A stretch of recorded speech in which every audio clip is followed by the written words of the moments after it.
تسليما صلى الله عليه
শুকরিয়া জ্ঞাপন করছি যে মহান ইজ্জত আহকাম হাকিমিন আল্লাহ পাক রব্বুল আলামিন দয়া করে মায়া করে রহম করে রব্বে করিম আমাদেরকে মাহে শাওয়ালুল মুকাররম মাসে আল্লাহ পাক রব্বুল আলামিন দ্বিতীয় জুমা আদায় করার জন্য রব্বে করিম আল্লাহ তাআলা প্রিয় ঘর মসজিদে আসার বসার রব্বে করিম দয়া করে সুস্থ শরীর নিয়ে আল্লাহকে ডাকার আল্লাহ আমাদেরকে তৌফিক দিয়েছেন। মহান ইজ্জত আহকাম হাকিমিন আল্লাহ পাক রব্বুল আলামিন আল্লাহ সুবহানাহু ওয়া তাআলা দরবারে শুকরিয়া আদায় করার আওয়াজে বলে আলহামদুলিল্লাহ। প্রিয় হাজিরিন, শাওয়ালুল মুকাররম মাস দ্বিতীয় জুমা আজকে আমরা আদায় করছি। আজকে শাওয়ালুল মুকাররম মাসের 14তম দিন তথা আয়ামে বীজের দিন। আল্লাহ পাক রব্বুল আলামিন এই দিনের সদকায় আল্লাহ আমাদের আমল, আমাদের ইবাদত বন্দেগী, আমাদের সমস্ত দোয়া মুনাজাতকে আল্লাহ তাআলা তার আলিশান দরবারে কবুল করে নিক, আমিন। প্রিয় হাজিরিন, এই শাওয়ালুল মুকাররম মাস অত্যন্ত দামি মাস, অত্যন্ত বরকতময় রহমতপূর্ণ মাস। বিশেষ করে এই মাসে আল্লাহ পাক রব্বুল আলামিন এক জাত, এক শখসিয়ত, এক মহান ব্যক্তিত্ব, যে জাতের সদকায় রব্বে করিম আল্লাহ পাক রব্বুল আলামিন আল্লাহ আমাদেরকে কোরআনের সাথে সাথে রাসূল করিম সাল্লাল্লাহু আলাইহি ওয়াসাল্লামের হাদিসগুলোকে বোঝার আল্লাহ তৌফিক দিয়েছেন। এমন এক ব্যক্তিত্বের হাতে আল্লাহ এই দিনের কাজের আঞ্জাম নিয়েছেন, যার নাম আমরা সকলেই জানি। যেই কিতাব তিনি দুনিয়ার বুকে উপহার হিসাবে আপনার উম্মতে মুহাম্মাদীকে প্রদান করে গিয়েছেন, কোরআনের পরে যার স্থান বললে কোন অংশ ভুল বা ত্রুটি হবে না, কারণ সমস্ত উলামায়ে কেরামরা এই বিষয়ে ঐক্যমত হয়েছে। দুনিয়ার বুকে, আসমানের নিচে, জমিনের ঊর্ধ্বে কোরআনের পরে সহিহ কোন কিতাব যদি দুনিয়ার বুকে থাকে, তার নাম হচ্ছে সহিহ বুখারী। এই সহিহ বুখারী যিনি লেখক আল্লামা ইসমাঈল ইবনে ইব্রাহিম আল বুখারী রাহিমাহুল্লাহু তাআলা আলাইহি, ওনার উরুস মুবারক, ওনার বিলাদত, আপনার ওনার এই দুনিয়া থেকে পর্দা নেবার মাস হচ্ছে শাওয়ালুল মুকাররম মাস। এই মহান জাত আল্লাহ পাক রব্বুল আলামিন পবিত্র কোরআনে মাজিদের মধ্যে এলান করছেন, ইয়া আইয়ুহাল্লাযীনা আমানুত্তাকুল্লাহ, হে ঈমানদারগণ, হে আমার ঈমানওয়ালাগণ, ইত্তাকুল্লাহ, তোমরা আল্লাহকে ভয় করো। আল্লাহকে যেভাবে ভয় করা দরকার তোমরা সেভাবে রব্বে করিমকে ভয় করো। আল্লাহ এরপরে বলছে ওয়াকুনু মা'আস সাদিকিন। আল্লাহ এরপরে বলছেন এবার তোমরা ভয় করার পরে তোমরা আমার যারা সাদিক বান্দা আছে, যারা আমার সত্যবাদী বান্দা আছে, যারা আমি রব্বে করিমকে ভয় করে, আমি রব্বে করিমকে চিনে, আমি রব্বে করিমকে জানি, এমন বান্দাদেরকে তোমরা তোমাদের সাথী বানাও। আল্লাহ কোরআনে বলেন নাই মন্ত্রীকে সাথী বানানোর জন্য, আল্লাহ কোরআনে বলেন নাই আপনার এমপিকে সাথী বানানোর জন্য, আল্লাহ কোরআনে বলেন নাই চেয়ারম্যানকে সাথী বানানোর জন্য, আল্লাহ কোরআনে বলেন নাই কমিশনারকে সাথী বানানোর জন্য, আল্লাহ কোরআনে বলেন নাই কোনো দণ্ডাঢ্য ব্যক্তিকে সাথী বানানোর জন্য, আল্লাহ কোরআনে কারীমের মধ্যে বলেন নাই কোনো আপনার অসৎ ব্যক্তিকে সাথী বানানোর জন্য, আল্লাহ কোরআনের মধ্যে বলেন নাই কোনো ডাকাত, কোনো বাটপার, কোনো চিটার, কোনো ঘুষখোর, কোনো সুদখোর, কোনো দুর্নীতিবাজ। আল্লাহ পাক রব্বুল আলামিন কোরআনে কারীমের মধ্যে বলেন নাই কোনো ক্ষমতাধর মানুষকে সাথী বানানোর জন্য। আল্লাহ কোরআনে বান্দাকে এলান দিয়ে বলছে ইয়া আইয়ুহাল্লাযীনা আমানু তাকুল্লাহ ওয়া কুনু মা'আস সাদিকিন। আই আমার ঈমানওয়ালা বান্দারা শুনো, তোমরা দুনিয়ার বুকে কাউকে সাথী বানাতে চাও, কাউকে বন্ধু বানাতে চাও, কাউকে নিরাপদ আশ্রয়স্থল বানাতে চাও, তাহলে আমার সত্যবাদী, আমার মুত্তাকি, আমার পরহেজগার, এক কথায় আমার ওলিদেরকে বন্ধু হিসেবে গ্রহণ করে নাও। সুবহানাল্লাহ। এটা আল্লাহর এলান, আল্লাহর ঘোষণা, আল্লাহ এলান করে দিয়েছেন। এজন্য আমরা আল্লাহর মকবুল বান্দাদেরকে আমরা এত পছন্দ করি। আল্লাহ বলেছেন বিদায় আমরা পছন্দ করি। আল্লাহ যদি ঘোষণা না করতেন আমরা তাহলে সব মানুষকে আমাদের ক্যাটাগরির মনে করতাম, আমাদের মতো ভাবতাম। আল্লাহ বললেন না না বান্দা শুনো, তোমরা সবাইকে এক ক্যাটাগরির ভাববে না। তোমাদের মধ্যে অনেক এমন বান্দা আছে যারা আমার কুরবিয়াতের মধ্যে পৌঁছে গিয়েছে, যাদের স্থান আমি রবের কাছে অনেক উঁচু মাকামের স্থানে তারা দখল করে নিয়েছে। তোমাদের আর তাদের মধ্যে আসমান জমির পার্থক্য রয়েছে। যদি তোমরা তাদের মতো হতে চাও তাহলে তোমরা তাদেরকে সাথী বানিয়ে নাও। আমি আল্লাহ ওই সাথী বানানোর সদকায় তোমাদেরকে জান্নাতি মেহমান হিসেবে কবুল করে নেব। সুবহানাল্লাহ। এই জন্য আমরা আউলিয়া ইজামকে মহব্বত করি, আউলিয়াদেরকে ভালোবাসি, আল্লাহর নেককার বান্দাদেরকে ভালোবাসি। কাউকে যদি শুনি সে ইবাদতওয়ালা, কাউকে যদি শুনি সে তাহাজ্জুদওয়ালা, কাউকে যদি শুনি সে নামাজওয়ালা, কাউকে যদি শুনি সে আল্লাহর জন্য নিজের অশ্রু বিসর্জন দেয়, কাউকে যখন শুনি সে আল্লাহর জন্য নিজের জীবনকে কোরবান করে দেয়, না সুদ খায়, না ঘুষ খায়, না পাপ কাজ করে, না কবিরা, না সগীরা, না জাহিরি গুনাহ করে, না গোপনে গুনাহ করে, কোনো গুনাহ তাকে স্পর্শ করে না, এমন কোনো বান্দার যখন আমরা খবর পাই তাকে অন্তর থেকে মহব্বত করা আমরা শুরু করে দিই। সুবহানাল্লাহ। এটা আমার কথা নয়, হাদিসে মুবারাকার মধ্যে আমার নবী সাল্লাল্লাহু আলাইহি ওয়াসাল্লাম এলান করছেন। কি এলান করছেন জানেন? আমার নবী বলছে আল্লাহ যখন কোনো বান্দাকে পছন্দ করে, আল্লাহ যখন কোনো বান্দাকে মহব্বত করে, আল্লাহ যখন কোনো বান্দাকে নিজের প্রিয়ভাজন করে নিতে চায়, আল্লাহ যখন কোনো বান্দাকে নিজের স্থানে জায়গা দিতে চায়, আল্লাহ যখন কোনো বান্দাকে সমস্ত বান্দাদের মধ্যে স্থান দিতে চায়, তখন ফেরেশতা সবাইকে আল্লাহ এলান করে, আল্লাহ আহ্বান করে, আল্লাহ এক জায়গায় জামাআত করে। সমস্ত আসমানের ফেরেশতা আল্লাহর ডাকের এলান পেয়ে এক জায়গায় একত্রিত হয়ে যায়। রব্বে করিম এবার ফেরেশতাদেরকে ডেকে বলে, ও আমার ফেরেশতারা, ও আমার আসমানি জগতের ফেরেশতারা, শুনো শুনো, দুনিয়ার বুকে ওই যে দেখা যাচ্ছে আমার এক বান্দা তাহাজ্জুদের নামাজ সময় হয়েছে, আমি আল্লাহকে রাজি করার জন্য আরামের ঘুমকে হারাম করে রাতের অন্ধকারে আমি রবকে ডাকার জন্য দাঁড়িয়ে গিয়েছে। শুনো শুনো, আমার ওই বান্দা দেখো তাহাজ্জুদের নামাজ পড়ে পড়ে চোখের অশ্রু বিসর্জন দিয়ে দিয়ে আমি রবকে আল্লাহ বলে বলে ডাকছে। না দুনিয়ার কোনো চিন্তা আছে, না টাকা পয়সা, ঘর বাড়ি, দল দৌলত, স্ত্রী পরিবার পরিজন, সন্তান সন্ততি, নয়নের কোনো চিন্তা নিয়ে, কোনো মগ্ন নিয়ে, কোনো আপনার ডিপ্রেশন নিয়ে আল্লাহর সামনে দাঁড়িয়েছে এমন নয়। শুধু একটা উদ্দেশ্য, রব্বে করিম আল্লাহকে রাজি করা, আল্লাহ পাক রব্বুল আলামিনকে সন্তুষ্টি করা। ওই বান্দা যখন দাঁড়িয়ে যায় ফেরেশতাদেরকে ডেকে বলে, দেখো আমার বান্দা তাহাজ্জুদের ওয়াক্তে যেই নামাজকে আমি আল্লাহ পাক রব্বুল আলামিন কোরআনে কারীমের মধ্যে এলান করেছি নফল নামাজ হিসাবে, সে নফল নামাজের জন্য দাঁড়িয়ে গিয়েছে, এবার অশ্রু বিসর্জন দিচ্ছে, কান্না করছে রবকে রাজি করার জন্য।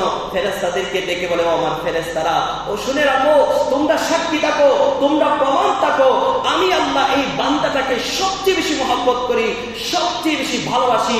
তোমরাও আজকে থেকে সেই বান্দাকে মহব্বতকারী, ভালোবাসাকারী, তোমরাও তাকে মহব্বতকারী হিসাবে তোমরা আমার মধ্যে অন্তর্ভুক্ত হয়ে যাও। সুবহানাল্লাহ। আমি যখন সেই বান্দাকে ভালোবাসি তোমরাও ভালোবাসাকারী হয়ে যাও। আল্লাহর এই বাণী শোনার পরে আসমানের ফেরেশতারা জমিনে নামতে শুরু করে দেয়। এবার জমিনে যত ফেরেশতা আছে তাদের কর্ণকুহরে গিয়ে গিয়ে বলতে থাকে, ও জমিনের ফেরেশতারা শুনো শুনো, আল্লাহ এলান করেছে, আল্লাহ ঘোষণা করেছে দুনিয়ার এই মানুষটা অন্য মানুষের চেয়ে আলাদা, দুনিয়ার এই বান্দাটা অন্য বান্দাদের চেয়ে আলাদা, দুনিয়ার এই বান্দা কারো মতো নয়, এই বান্দাটা সবার চেয়ে আলাদা। আল্লাহ তাকে ভালোবাসে, আমরাও আসমানি জগতের ফেরেশতারা তাকে মহব্বত করি, তাকে ভালোবাসি। এই জমিনের ফেরেশতারা তোমরাও এই আল্লাহর বান্দাটাকে মহব্বত করা শুরু করে দাও। ওই জমিনের ফেরেশতারা এলান করে, যখন আল্লাহ মহব্বত করে, আসমানি জগতের ফেরেশতারা যখন মহব্বত করে, আমরা জমিনের ফেরেশতারা এলান করলাম আমরাও সেই বান্দাটাকে মহব্বত করি, ভালোবাসি। সুবহানাল্লাহ। এরপরে সেই ফেরেশতারা এবার দুনিয়া বিভিন্ন জায়গায় ছড়িয়ে ছিটিয়ে পড়ে। এবার দুনিয়ায় তারা বিভিন্ন মানুষদেরকে বলতে থাকে, ও বান্দারা, ও আল্লাহর বান্দারা, ও নবীর উম্মতরা, শুনো, এই ব্যক্তিটা যেমন তেমন ব্যক্তি নয়, ইনি যেমন তেমন শখসিয়ত নয়, ইনি আল্লাহ যেমন তেমন বান্দা নয়। শুনে রাখো, এই বান্দাকে আল্লাহ মহব্বত করে, এই বান্দাকে আসমানি জগতের ফেরেশতারা মহব্বত করে, এই বান্দাকে জমিনের ফেরেশতারা আপনার মহব্বত করে। হে বান্দারা, তোমরাও শুনে রাখো, তোমরা আজকে থেকে ওই বান্দাটাকে মহব্বত করবে। যেহেতু রব মহব্বত করে, আসমানি জগতের ফেরেশতা মহব্বত করে, জমিনের ফেরেশতারা মহব্বত করে, তোমরা বান্দা হিসাবে সেই বান্দাটাকে মহব্বত করবে এবং আল্লাহর সেই বাণীর পর আমল করবে। ইয়া আইয়ুহাল্লাযীনা আমানুত্তাকুল্লাহ ওয়া কুনু মা'আস সাদিকিন। হে বান্দারা, তোমরা যদি তার মতো হতে চাও, আল্লাহর প্রিয়ভাজন হতে চাও, তাহলে তাকে সাথী বানিয়ে নাও, তাহলে তোমাদের স্থান ওই বান্দার মতো আল্লাহর কাছে প্রিয়ভাজন হিসাবে কবুল হয়ে যাবে। সুবহানাল্লাহ। এজন্য প্রিয় হাজিরিন, আমরা আউলিয়া দাম এরা যুগ যুগ কাল কাল ধরে ধরে হাজার বছর আগে দুনিয়া থেকে বিদায় নিয়েছে, কিন্তু এখনো পর্যন্ত তাদের প্রতি মহব্বত ভালোবাসা আমাদের বিন্দু পরিমাণ কমে। ইনাদের প্রতি মহব্বত ভালোবাসা আমাদের থেকে গিয়েছে। কেন থেকে গেল? আমি যদি আপনাকে জিজ্ঞাসা করি, বাবাজান আপনি বলেন আপনার বাবার নাম কি ছিল, আপনি আপনার বাবার নাম বলতে পারবেন, কারণ তিনি আপনার বাবা ছিল। এরপরে আপনাকে যদি জিজ্ঞাসা করে আপনার দাদার নাম কি, হয়তো সেটাও বলতে পারবেন, কারণ আপনার বাবার মুখ থেকে হয়তো শুনেছেন। এরপরে যদি আমি আপনাকে আপনার তৃতীয় পুরুষ জিজ্ঞাসা করি, বাবা এরপরে আপনার দাদার বাবার নামটাকে একটু বলেন তো, হয়তো অনেক মুরব্বি কিরাম আছে যারা নিজের দাদার বাবার নামও বলতে পারবেন না, ঠিক কিনা? অনেকে এমন আছে, অনেকে দাদার নামও জানে না। এমন অনেক আপনার সৌভাগ্যবান বান্দা দুনিয়ার বুকে আছে না, নিজের আপন দাদার নামও জানে না। দাদার বাবার নামের কথা তো অনেক দূর, কি বাদ, অনেক অনেক অনেক দূরের বিষয়টা। আপনি হয়তো প্রসিদ্ধ মানুষ হলে, বিখ্যাত মানুষ হলে, আপনার সুনাম সুখ্যাতি চারিদিকে যদি ব্যাপক থাকে, তাহলে হয়তো এরকম মুষ্টিময় কয়েকজন বান্দাকে, কয়েকজন ব্যক্তিকে দুনিয়ার বুকে হয়তো কিছুদিন, হয়তো 100-200 বছর পর্যন্ত স্মরণে রাখে।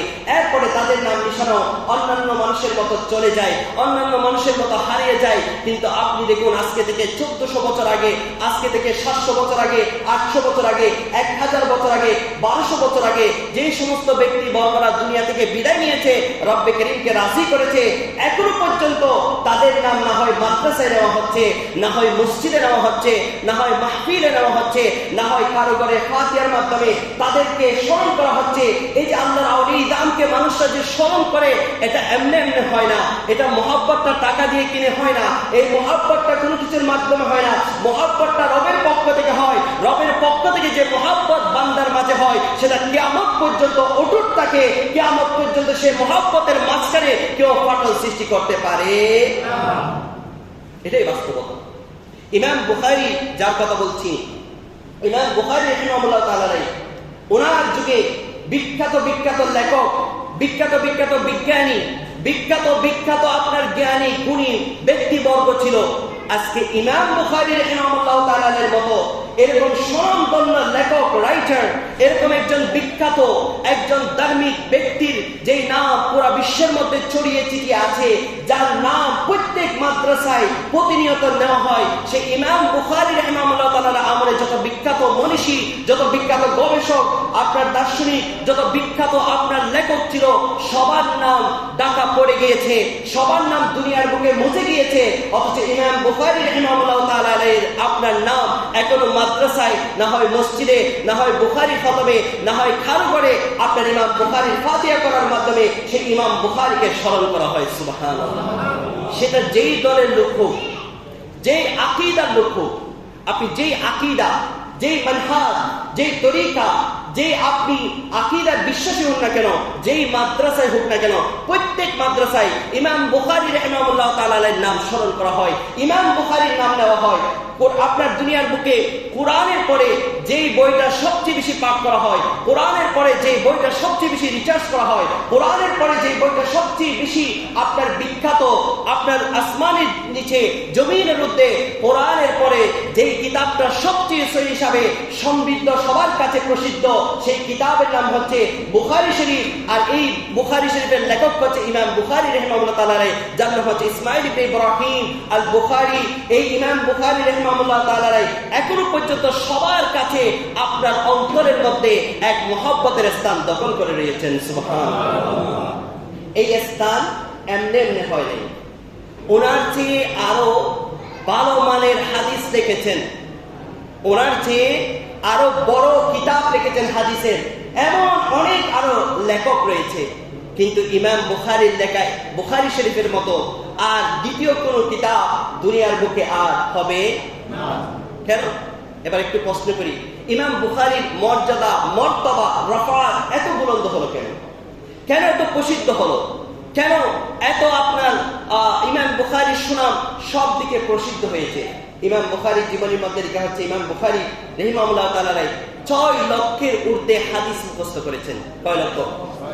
6 লক্ষ। বাবাজি, যুবক ভাইরা আমার পিছনে, এই যে আপনারা মসজিদ থেকে বেরিয়ে যান, মসজিদ থেকে বেরিয়ে যান, এই যে এখনো হাসতেছে দাদা, আপনারা তো প্রতিষ্ঠা করতেছেন এখানে। এটা তো আদবের জায়গা রে ভাই, এটা তো দোকানপাট না, এটা মসজিদ। আপনারা যুবক, মসজিদে আদব সহকারে বসবেন, মুরব্বীরা কত সুন্দরভাবে বসে আছে, আপনারা যুবক হয়ে পিছনে কথা বলতেছেন আরো বড় আওয়াজে। আপনাদের কোনো কথা থাকলে এখানে এসে বলেন। আল্লাহ সুবহানাহু ওয়া তাআলা আমাদেরকে বোঝার আমল করার তৌফিক নসিব করুন। প্রিয় হাজিরিন, বলতে চাচ্ছিলাম ইমাম বুখারী রাহিমাহুল্লাহ তাআলা ওনার প্রসিদ্ধতা, ওনার এত সুখ্যাতি, সুনাম কেন এত ব্যাপক হয়েছে, কেন এত প্রচার প্রসার হয়েছে? ইমাম বুখারী জীবনের মধ্যে লেখা হচ্ছে ইমাম বুখারী 6 লক্ষের ঊর্ধ্বে হাদিস মুখস্থ করেছেন। কয় লক্ষ? 6 লক্ষ হাদিস মুখস্থ করেছেন। 1 লক্ষ 2 লক্ষ নয়। আমাকে যদি হাদিস বলতে পারেন, একটা হাদিস আমি আপনাদেরকে শোনাতে গেলে হিমশিম খেয়ে যাব, কষ্টে পড়ে যাব। কিন্তু ইমাম বুখারী, আল্লাহ ওনাকে এমন ধ্যান দিয়েছে, এমন জ্ঞান দিয়েছে, 6 লক্ষের উপরে হাদিস ওনার অন্তরের মধ্যে লিপিবদ্ধ ছিল। সুবহানাল্লাহ। 6 লক্ষ হাদিস মানে আমি যে কথা বলছি, এই কথাগুলোর মধ্যে অনেক কথা আমার থেকে তৈরিকৃত, শব্দগুলো আমি নিজেই আপনি চয়ন করে বলছি আপনাদেরকে। কিন্তু ইমাম বুখারী যে 6 লক্ষ হাদিস মুখস্থ করেছেন, এই 6 লক্ষ হাদিসের মধ্যে একটা কথাও উনি নিজের ভাষায় চয়ন করেন নাই। আমার রাসূল যেভাবে বলেছে, রাসূল করিম সাল্লাল্লাহু আলাইহি ওয়াসাল্লাম যেভাবে সাহাবায়ে কেরামকে বলে গিয়েছেন, সাহাবায়ে কেরাম তাবিঈদেরকে যেভাবে বলে গিয়েছেন, তাবিঈ কেরাম তবে তাবিঈদেরকে যেভাবে বলে গিয়েছেন, হুবহু একইভাবে ইমাম বুখারী রাহিমাহুল্লাহ তাআলা হাদিসগুলোকে নিজের অন্তরের মধ্যে আপনার লিপিবদ্ধ করে নিয়েছেন। সুবহানাল্লাহ। একটা শব্দ নিজের থেকে নেই, পুরা শব্দগুলো হচ্ছে নবী সাল্লাল্লাহু আলাইহি ওয়াসাল্লাম যেভাবে বলেছেন হুবহু সেভাবে বর্ণনা করেছেন ইমাম বুখারী। সেভাবে অন্তরের মধ্যে 6 লক্ষের ঊর্ধ্বে হাদিস মুখস্থ ছিল। ইমাম বুখারী একদিন স্বপ্নের মধ্যে দেখলেন যে উনি আমার রাসূল সাল্লাল্লাহু আলাইহি ওয়াসাল্লামের দিদার পেলেন। আমার নবী সাল্লাল্লাহু আলাইহি ওয়াসাল্লামকে স্বপ্নের যুগে উনি দিদার করলেন, মোলাকাত করলেন, আমার রাসূলের সাথে সাক্ষাৎ করলেন। সুবহানাল্লাহ।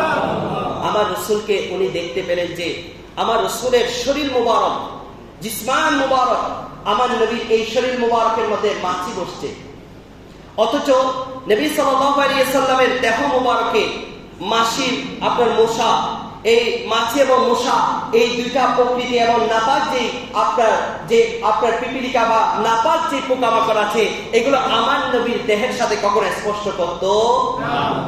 ইমাম বুখারী রাহিমাহুল্লাহ তাআলা এই দৃশ্যপট দেখে দেখলেন যে আমার নবী আপনার শরীর মোবারকে মাছি বসছে, মশা বসছে, ইমাম বুখারী সেগুলাকে নিজের হাত দ্বারা সেগুলাকে দুর্বৃত করে দিচ্ছেন, নাড়ে দিচ্ছেন। সুবহানাল্লাহ। এই দৃশ্যপট স্বপ্নের মধ্যে দেখার পরে ওনার উস্তাদুল মুকাররমের কাছে গেলেন, হুজুর আজকে একটা আশ্চর্যজনক স্বপ্ন দেখলাম। ইমাম বুখারী রাহিমাহুল্লাহ তাআলার এই উস্তাদ ওনাকে জিজ্ঞাসা করলেন, কি দেখলে তুমি?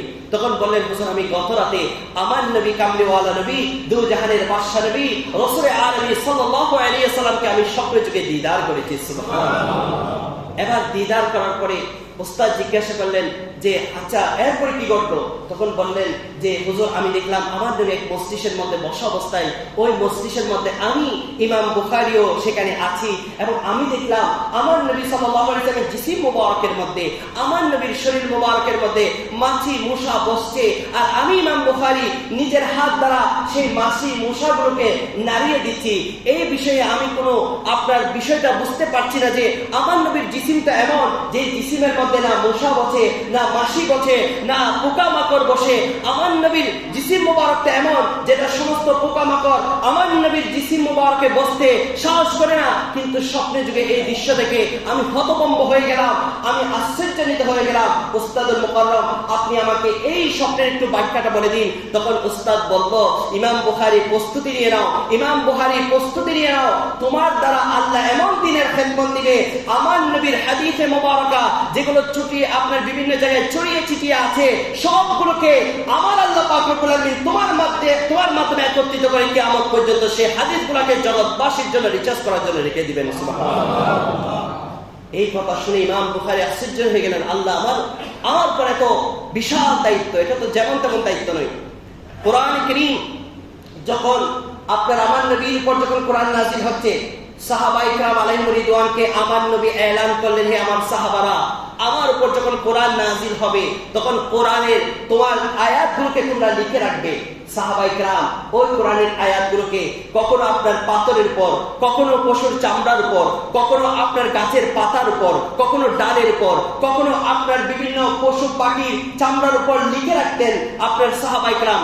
এখনো যারা উমরা হজ করার জন্য আরব বিশ্বের মধ্যে যান, বিভিন্ন পাহাড়, যেই পাহাড়গুলোতে আমার নবী অবস্থান করতেন সেই পাহাড়গুলোতে খোদাই করা এখনো পর্যন্ত সাহাবায়ে কেরামের লেখা সেই কোরআনের আয়াতগুলো স্পষ্ট বোঝা যায়। সুবহানাল্লাহ। আমার নবী কোরআন নাযিল হওয়ার সময় এলান করলেন, হে আমার সাহাবারা কোরআনকে লিখে রাখবে, কোরআনকে লিপিবদ্ধ করে রাখবে।